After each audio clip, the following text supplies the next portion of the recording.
Can we all get behind belonging? There's a lot of noise these days around DEI, diversity, equity, and inclusion. Laws are being passed, programs are being defunded, a full-force frontal attack is underway across many states and institutions, whether in education, employment, or government. DEI has become a new lightning rod in America's culture wars. I've been trying to make sense of what's behind the backlash.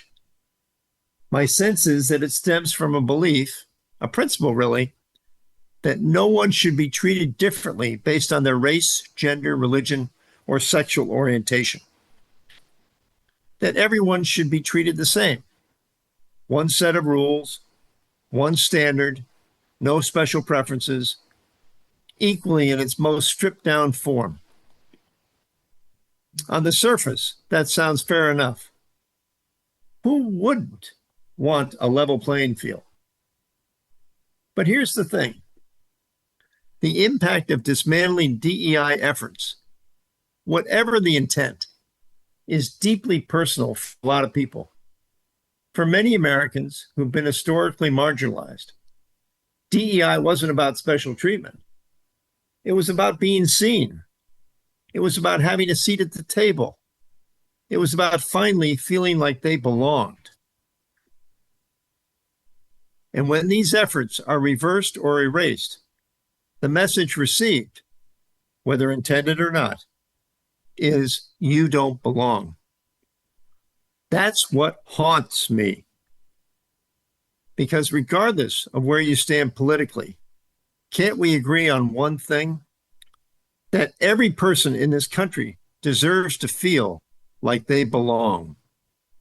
This isn't just a feel-good sentiment. It's a growing movement. Major organizations are already shifting their focus. The Mayo Clinic, for instance, recently rebranded its DEI office as the Office of Belonging, emphasizing emotional safety, trust, and shared purpose.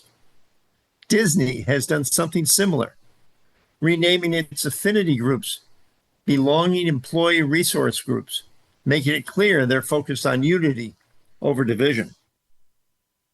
And in the academic world, the UC Berkeley-based Othering and Belonging Institute, led by legal scholar John A. Powell, has spent years advancing the idea that belonging is the heart of democracy.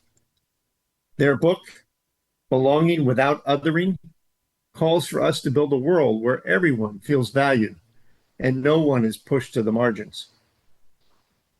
So this isn't just my idea, but I do believe we need to elevate it further.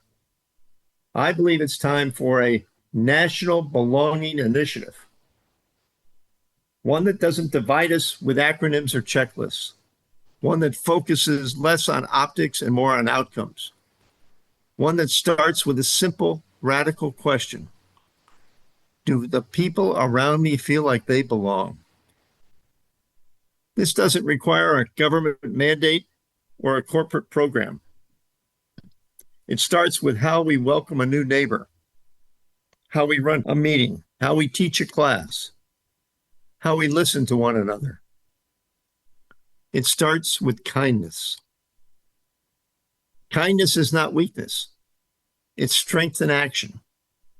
A kind word, a simple gesture, a moment of genuine care. These are the small things that, over time, build the trust and connection that belonging depends on. Belonging isn't abstract, it's felt. And kindness is how we help others feel it. Now, what are some tips for creating a sense of belonging? Here are 8 simple ways to foster belonging. First, learn a name and then use it. It sounds simple, but nothing says, I see you, like remembering someone's name and pronouncing it correctly.